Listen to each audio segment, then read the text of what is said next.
नमस्कार, स्वागत है आप सभी का डीडी न्यूज पर। एक भारत श्रेष्ठ भारत के इस खास अंक में हमेशा की तरह मैं हूं आपके साथ मनीष बाजपेयी।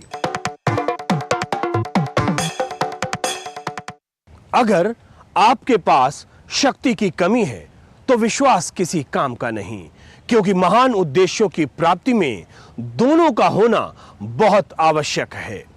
या यूं भी कह सकते हैं कि आपकी अच्छाई आपके मार्ग में बाधक बन सकती है।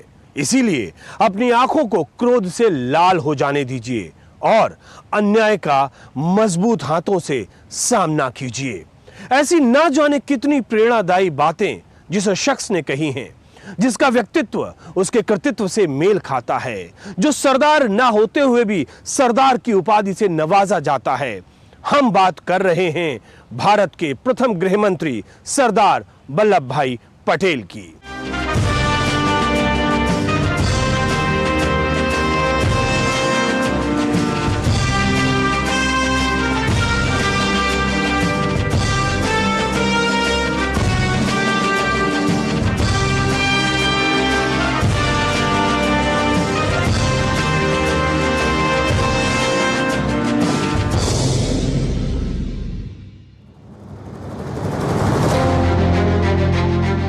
ये सरदार पटेल के सपनों का भारत है।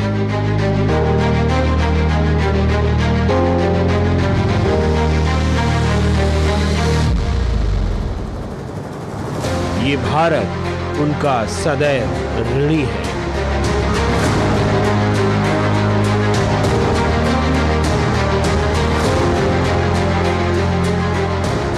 भारत का नेतृत्व उनके प्रेरणा के मार्गदर्शन में निरंतर आगे बढ़ रहा है।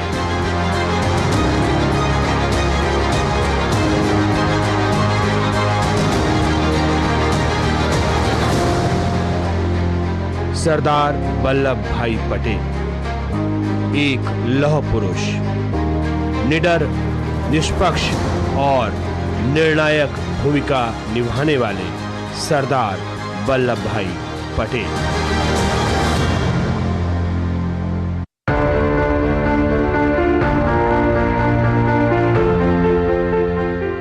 स्वतंत्र भारत की एकता के अनूठे वास्तुकार सरदार वल्लभ भाई पटेल का जन्म 31 अक्टूबर 1875 को गुजरात के नाडियाड में एक किसान परिवार में हुआ था। पिता झावेर भाई और मां लाडवा के 5 बेटे और एक बेटी में सरदार चौथे स्थान पर थे। सरदार का बचपन संस्कारों से सिंचित था। एक बच्चे के रूप में वल्लभ भाई ने अपने पिता की खेती में मदद की। उनकी स्कूली शिक्षा नाडियाड, पेटलद और गुरसत में हुई। ये नाडियाद का वही स्कूल है जहां वल्लभ भाई ने प्राथमिक शिक्षा प्राप्त की थी। सरदार का जीवन न जाने कितने अनछुए पहलुओं से भरा हुआ था। उनके जीवन में शिक्षा का मुख्य स्रोत उनका अपना स्वाध्याय और अध्ययन था। बैरिस्टर बनने के लिए वो लंदन गए और वापस आकर अहमदाबाद में अपनी वकालत शुरू की। उनके जीवन पर उनके बड़े भाई की एक अमिट छाप पड़ी और उनका सहयोग भी रहा। गोधरा में रहते हुए उन्होंने बार काउंसिल में दाखिला लिया और जल्द ही एक प्रखर और कुशल वकील के रूप में उभर आए। वल्लभ भाई को अपने जीवन में कर्तव्य निष्ठा के लिए भी जाना जाता था। बोरसत में वकालत करते थे। उनकी अर्धांगिनी, उनकी सारवार बॉम्बे में चलती थी। टेलीग्राम मिला तब उनके मुवक्किल का मुकदमा ऐसे मोड़ पे था, या वो छूट सकता था या उसे सजा हो सकती। सरदार ने टेलीग्राम में पढ़ा कि उनकी अर्धांगिनी का निधन हुआ है। एक सेकंड वो स्थिर हो गए, स्थित प्रज्ञ हुए, पर उन्होंने अपने आप को फौरन संभाला, क्योंकि उनके लिए अपना मुवक्किल का मुकदमा भी इतना ही इंपॉर्टेंट था। मुकदमा खत्म हुआ, उनकी आंखों में से आंसू निकले। वो बैठ गए। साथ के लोग, उनको पता चला कि अरे इनकी अर्धांगिनी अब इस लोक में नहीं रही। यानी सरदार की जिंदगी का ये कर्तव्य निष्ठा का मैं मानता हूं सबसे श्रेष्ठ उदाहरण है। सरदार के जीवन में उनके बड़े भाई विट्ठल भाई का भी बड़ा योगदान माना जाता है। विट्ठलभाई और लोकमान्य बाल गंगाधर तिलक घनिष्ठ मित्र थे। सरदार की जिंदगी में टर्निंग पॉइंट इसी वजह से आया। 1916 में जब विट्ठलभाई और लोकमान्य तिलक अहमदाबाद में आए, तब सरदार ने सोचा कि मुझे भी सार्वजनिक जीवन में आना चाहिए।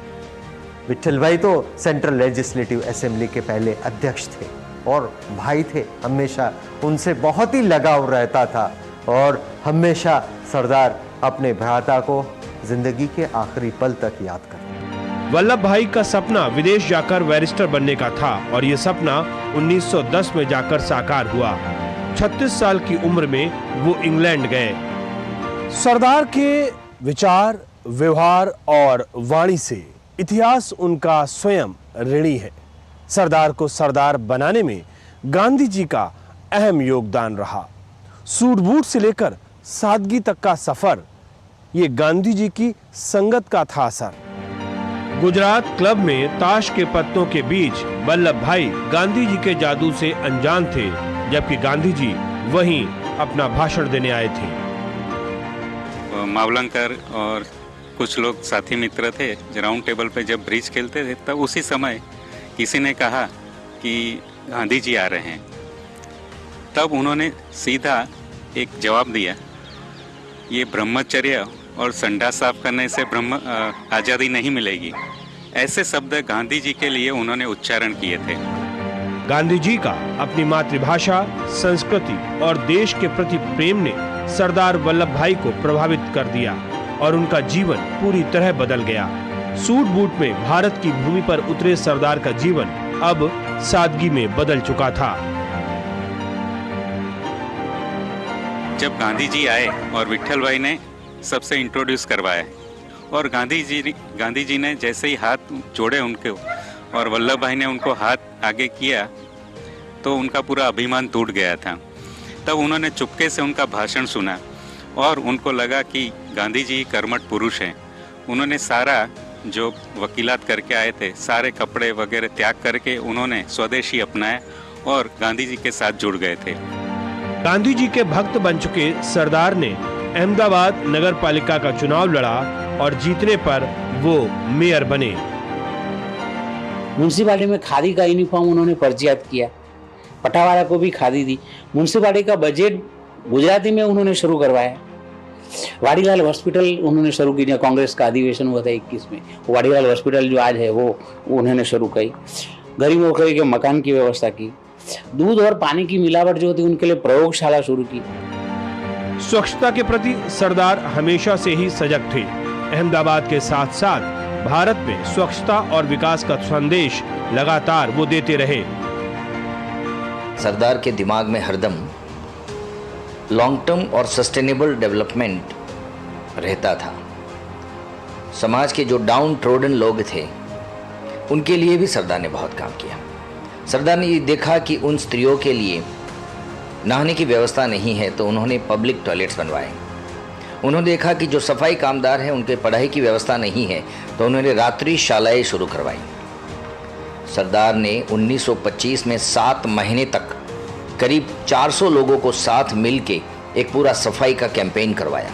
अहमदाबाद की हर गली हर नुक्कड़ सफाई करी और दुनिया के सामने एक ऐसा उदाहरण प्रस्तुत किया कि लोगों के दिमाग में, दिलो दिमाग में सफाई का, सैनिटेशन का महत्व बैठे। गांधी और सरदार की जोड़ी ने देश की काया पलट करके रख दी थी।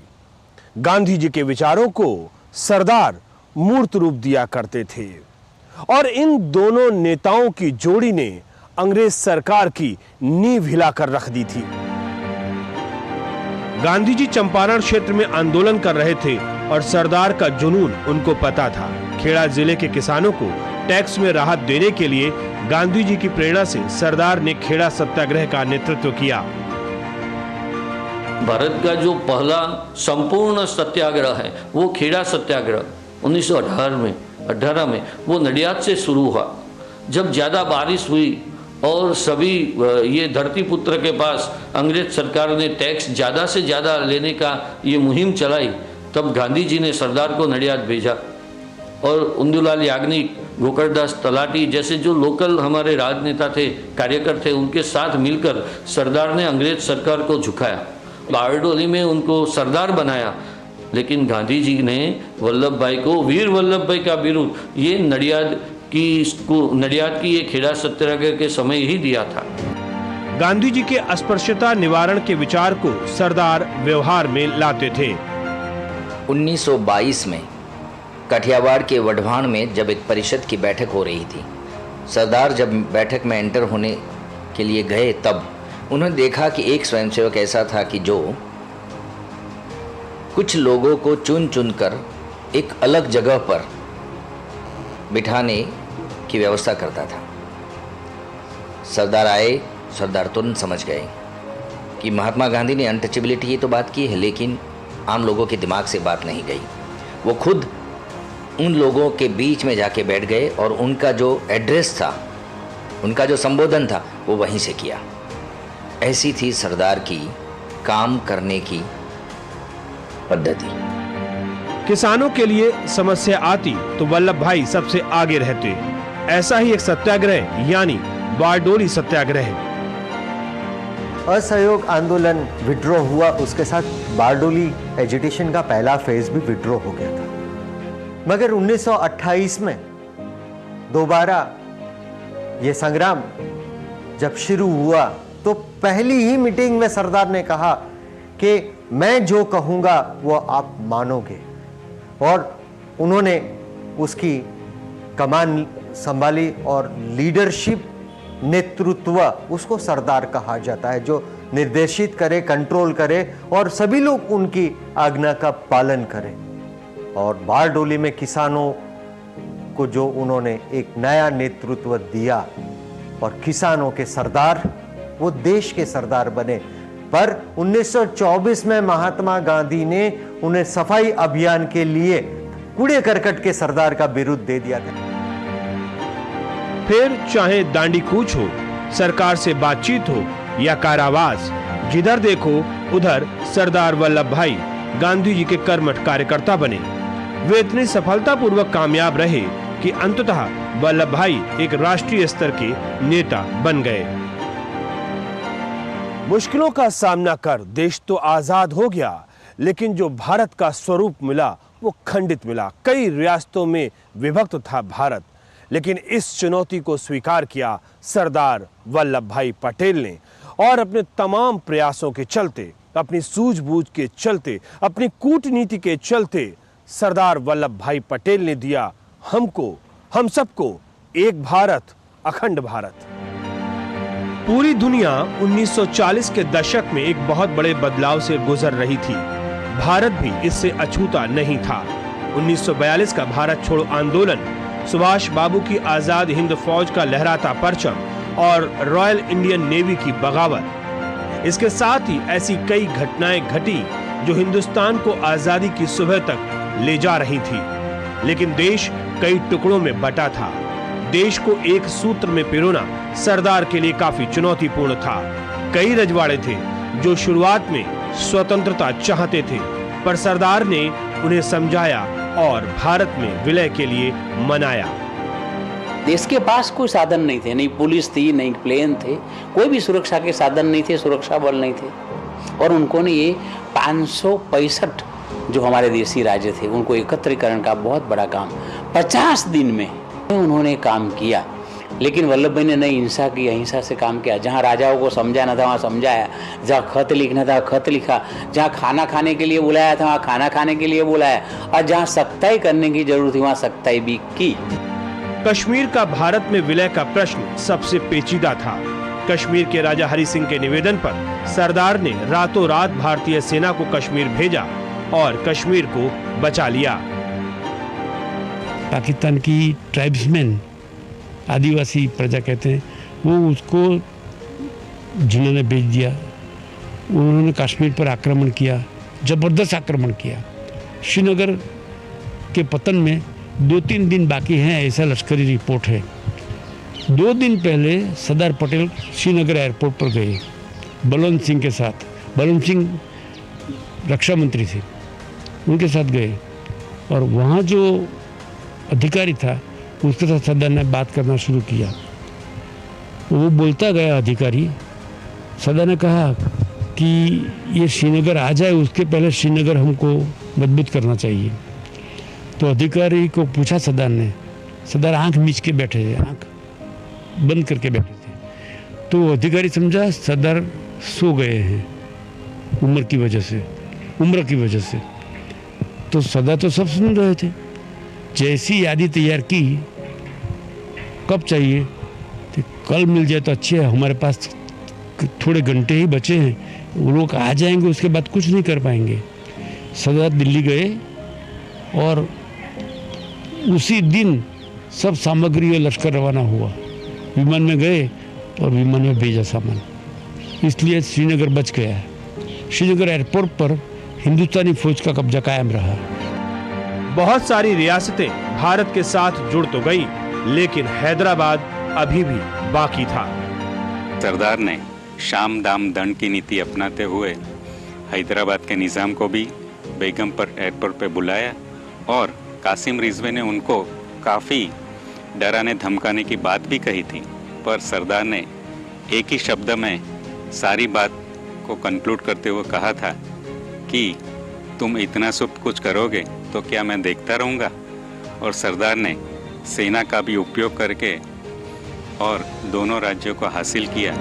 आज का ये भारत का मानचित्र भारत के प्रथम गृह मंत्री सरदार वल्लभ भाई पटेल की ही देन है, जिसकी वजह से आज भारत एक भारत श्रेष्ठ भारत बन रहा है। मौजूदा गुजरात का कुछ हिस्सा तो ब्रिटिश राज्य बॉम्बे प्रोविंस में आता था। इनमें से ज्यादातर रियासतें भारत में विलीन होने के लिए मान गई थी, लेकिन जूनागढ़ ने जुड़ने से इनकार कर दिया था। सौराष्ट्र में 100 से भी अधिक छोटे छोटे राज्य थे। उन्होंने पहले एकत्र किया, उनका काठियावाड़ राज्य बनाया, सौराष्ट्र राज्य बनाया। बाद में सौराष्ट्र राज्य का मुंबई राज्य में विलीनीकरण हो गया। इसी तरह भावनगर वाले थे, जामनगर वाले थे, राजकोट का राजा था, उसके खिलाफ उन्होंने सत्याग्रह भी किया प्रजा की लड़त के लिए, तो उन्होंने ये किया। और गुजरात के जो गायकवाड़ थे, सभी गुजरात में भावनगर के राजा थे, वो प्रजावत्सल राजवी थे, वो कोई प्रजा को पीटते नहीं थे, लेकिन वो स्वतंत्र भी कई लोग रहना चाहते थे। तो उन्होंने पहले देश के साथ जुड़े, उस काठियावाड़ राज्य बनाया। उन्होंने स्वयं काठियावाड़ राज्य का उद्घाटन भी उन्होंने किया। उस समय जूनागढ़ के नवाब महाबत खान तीसरे और दीवान शाहनवाज भुट्टो के मनमाने फैसले कुछ और थे। जूनागढ़ की आवाम की राय के बिना उन्होंने पाकिस्तान से हाथ मिला लिया। बदले में आरजी हुकूमत के नेतृत्व में जूनागढ़ की आर्थिक मदद रोक दी गई। लश्करी योजना के मुताबिक आरजी हुकूमत वालों ने अखबारों में जाहिरात की कि जिसको जूनागढ़ को स्वतंत्र कराने वाला लश्कर तैयार होने वाला है, उसमें भर्ती होना है, वो आ जाए। इसलिए 5-6 हजार सौराष्ट्र के लड़के आ गए और भर्ती हो गए। ऐतिहासिक बाउद्दीन कॉलेज में सभा हुई। सरदार वल्लभ भाई पटेल ने लोगों की राय पूछी कि आप क्या करना चाहते हो, जूनागढ़ में जुड़ना चाहते हो या पाकिस्तान में। सभी लोगों ने हाथ खड़ा कर बताया कि हम जूनागढ़ में जुड़ना चाहते हैं। 24 फरवरी 1948 में जूनागढ़ राज्य में सबसे पहले इलेक्शन किया और भारत और पाकिस्तान को 91 मत सिर्फ मिले थे और उसके बाद जूनागढ़ भारत संघ का अविभाज्य अंग बन गया था। राष्ट्रीय एकता के मंदिर सोमनाथ मंदिर का सरदार पटेल ने न केवल जीर्णोद्धार किया, बल्कि देश के जनमानस में एक नई आशा, उम्मीद और ऊर्जा का संचार किया। देश को आजाद कराने के बाद जो सबसे बड़ी चुनौती थी कि देश को एकजुट कैसे रखा जाए, जिसका रास्ता सरदार ने सोमनाथ मंदिर का जीर्णोद्धार करके तय किया। सोमनाथ मंदिर उस समय काफी बिखरा हुआ था और पहले भी कई बार लूटा जा चुका था। तमाम विरोधों के बावजूद सोमनाथ मंदिर के जीर्णोद्धार का बीड़ा सरदार ने उठाया और 1951 में ये काम पूरा हुआ।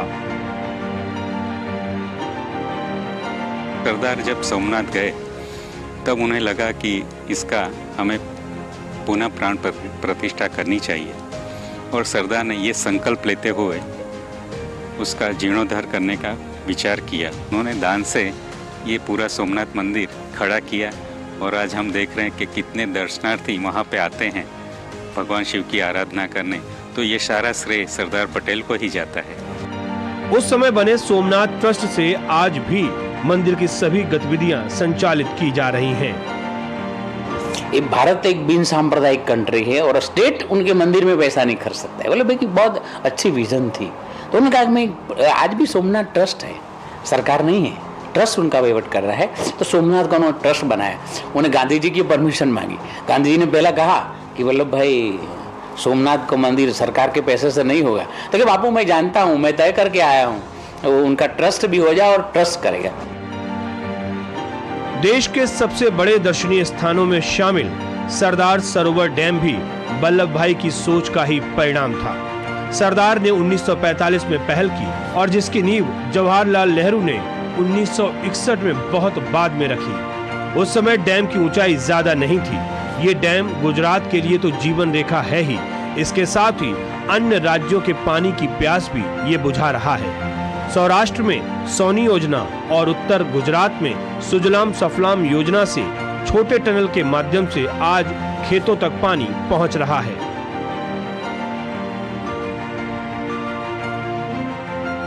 सरदार का आयोजन 5, 10, 20 वर्ष का नहीं होता तो वो 50 वर्ष का लंबा आयोजन करते थे। वेस्टर्न इंडिया में खास करके गुजरात, महाराष्ट्र, राजस्थान, मध्य प्रदेश में अक्सर पानी की समस्या रहती थी।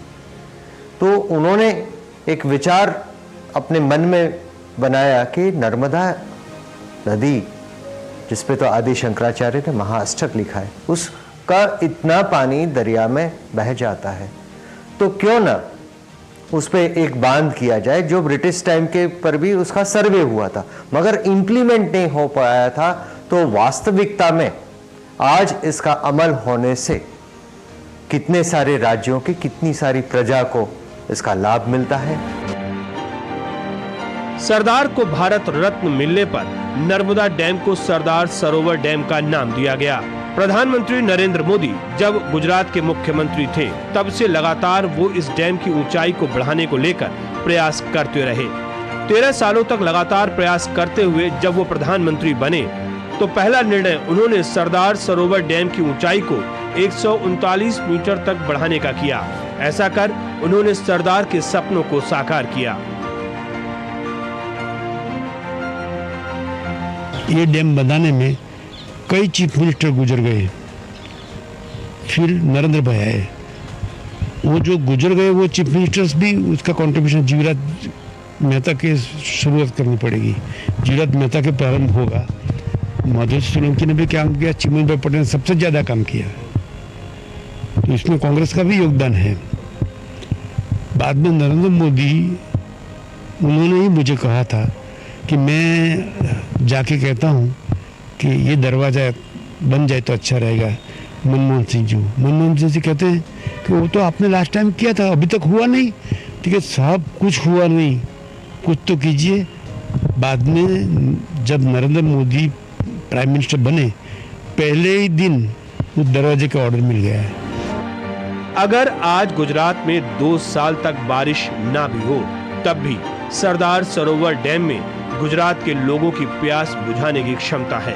इसके साथ ही इस डैम के निर्माण के बाद इस इलाके से अब लोगों का पलायन भी रुक गया है। लौह पुरुष सरदार वल्लभ भाई पटेल को दुनिया जान सके, उनके व्यक्तित्व और कृतित्व को दुनिया पहचान सके, इसी उद्देश्य के साथ दुनिया की सबसे बड़ी विशाल प्रतिमा का निर्माण किया गया, स्टैच्यू ऑफ यूनिटी।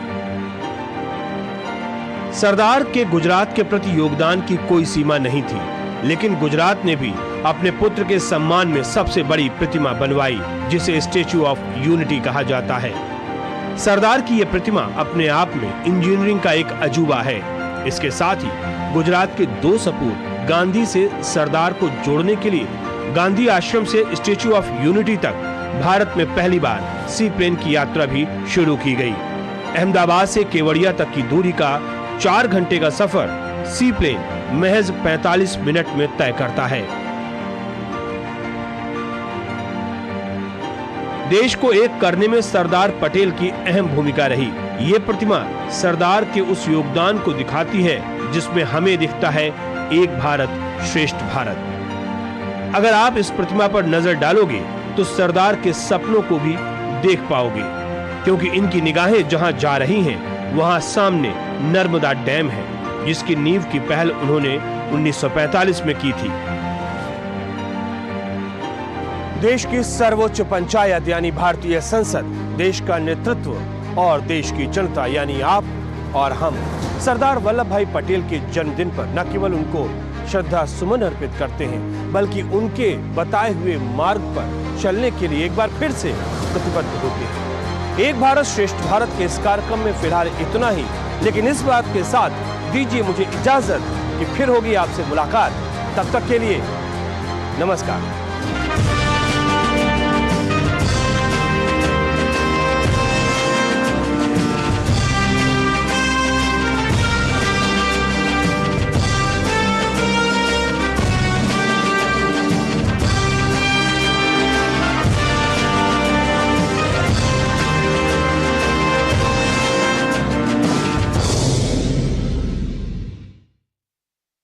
समाज की बेड़ियां तोड़कर हासिल किए अनोखे मुकाम, उज्जवल भविष्य के स्वप्न के साथ उन्मुक्त गगन में भरी उड़ान, बाधाओं के बंधन काटकर साबित की